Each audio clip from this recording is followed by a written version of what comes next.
The next version of DMZ is 16 months away, and while we're gonna have to wait a year and a half to see what Infinity Ward's been cooking up since 2023, a bunch of leaks have surfaced, and I want to keep you guys up to speed on everything that we know about the next version of DMZ. Now, the first article isn't a leak, but it does shed some light on what was going on behind the scenes whenever we were transferring from MW2 to MW3.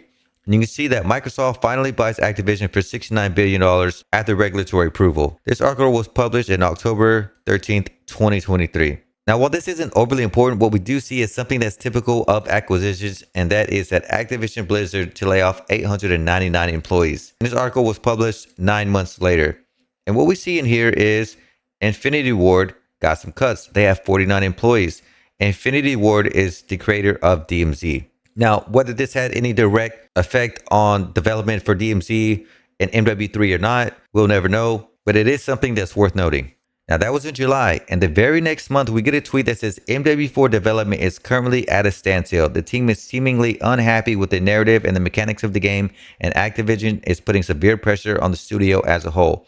And we got to ask ourselves, what was going on around the same time that Infinity Ward would be at a standstill with Activision? And that's Omni-movement. In June of 2024, we got an inside look at BO6 and what they're introducing for the new movement mechanics. And if we go over to the article, we can see that in response to a comment regarding speculation about Infinity Ward towards Omni-movement, Bob said, "Oh yeah, they hate that shit, apparently." And as somebody who has played BO6 and experienced Omni-movement, I don't think it's that bad. I don't think it's great, but I don't think it's that bad either. Now, I do turn half of it off because I think it's overkill. I think the movement is sometimes too much. I also don't think it was received as well as Activision thought it was going to be received. But that's just my opinion. On to the next leak. On January 21st, 2025 at 11:53 a.m., the Ghost of Hope, a known Call of Duty leaker, tells us that DMZ will return as a third game mode in 2026. Now, if we look at some of the replies, Bob says, "We've been knowing." Bob is the same guy that gave us a leak about MW4 development currently being at a standstill 5 months ago. Hope responds, "Haven't seen anybody say it, but maybe you're right." Call of Warfare replies with, "This got leaked at the PlayStation beta of Black Ops 6. Bob replies with something Rex, and then we get another little tidbit of information. Somebody asks, "Is Raids and Spec Ops fully cut?" And Hope replies, "I think Raids integrated into it somehow." But back up here to what COD Warfare says, "Got leaked at the PlayStation beta of Black Ops 6, and Bob's reply with something Rex.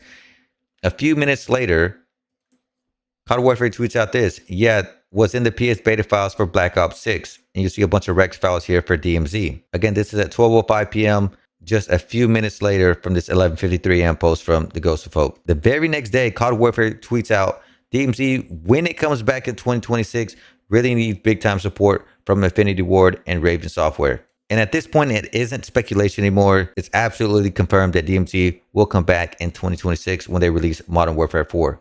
4 days later, after Ghost of Hope tweeted out that DMZ will be coming back in 2026, he gives us some more information. He says that it will have its own maps and dedicated forked version of Warzone's engine. It will share a map with Ground War instead of with BR, and they are currently debating whether to make it PvE or PvP, VE, or both.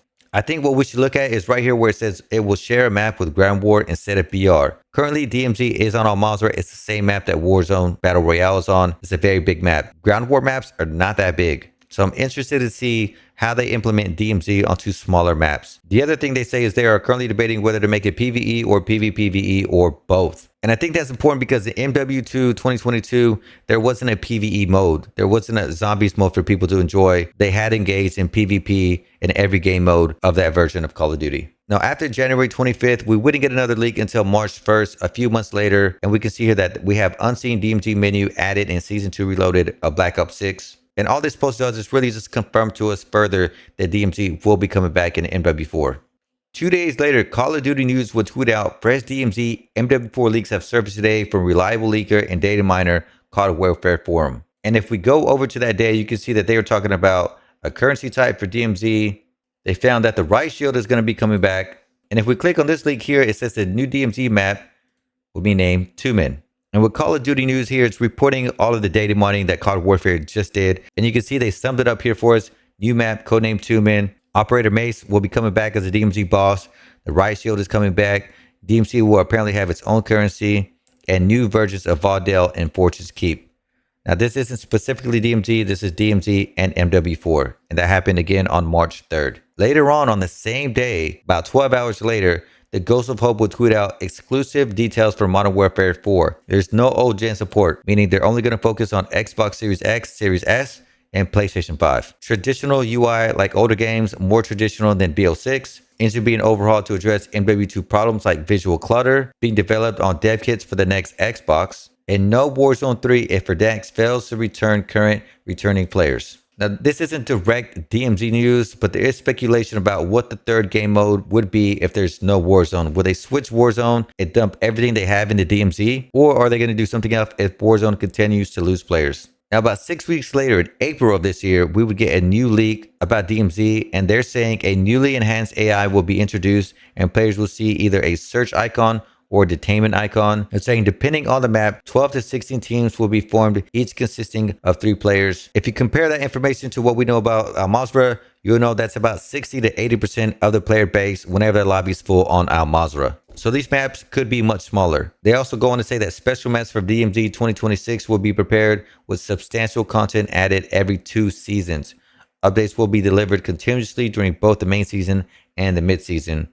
It's expected that there will be 4 maps plus a headquarters or shooting range. Object interactions will be very different from those in the current Call of Duty. DMZ will be completely separate mode, unrelated to Warzone or multiplayer. They also say that there will be events during matches that are crucial for survival. This can mean anything, you guys. I'm not going to speculate here. And the last thing they say is that there will be 2 play modes available, PvE and PvPvE. If we go down to the replies, Crafty says basically it's going to be an upgraded extraction shooter mode. I'm not sure if I should include everything since it won't fit all on the paper. Plus, I'd rather avoid any future issues. Somebody replies to the tweet and asks, will this version of DMZ cost money to play or will it still be free? Crafty says, supposedly it's free. You will still have an upgrade if you buy the game like missions, an egg, 1 extra fog skin, etc. On the same day, he's replying to some tweets. He said they also said something about the milsim aspects, but not understand. Well, somebody also asked down in the comments, will it be totally different than the beta, or will they keep much of the mechanics like crafting mod tables for weapons? Crafty says some of these things will be there, but a little changed. Now, after April, we go silent on the links until June 24th, 2025. That was last month. And Call of Duty News reported that they have new DMZ leaks, and they're saying that there's going to be dynamic weather, fog, light and heavy rain, light and heavy snow, and wind. Several new infill methods, vehicle, heli, AC-130, or standard. And then certain POIs will have an extreme difficulty. If you're playing MW2 today, you know that the whole map is extreme difficulty. And then the very last leak that we have is on July 5th from COD Warfare saying that DMZ 2.0 will have a staging social area. RG asks, when is DMZ 2.0 coming out again? During which year? COD Warfare says MW4 next year. And that's all the DMZ 2 leaks that we have so far as of the recording of this video on July 14th, 2025. If anything else pops up, I'll be sure to keep you guys informed. Y'all let me know down in the comment section, what are you guys looking forward to in the next version of DMZ? What are you guys absolutely not looking forward to in the next version of DMZ? If you enjoyed the content, hit the like button. If you want to see more content like this, show me some love, sub to the channel, and I'll catch you guys in the next one. Peace, y'all.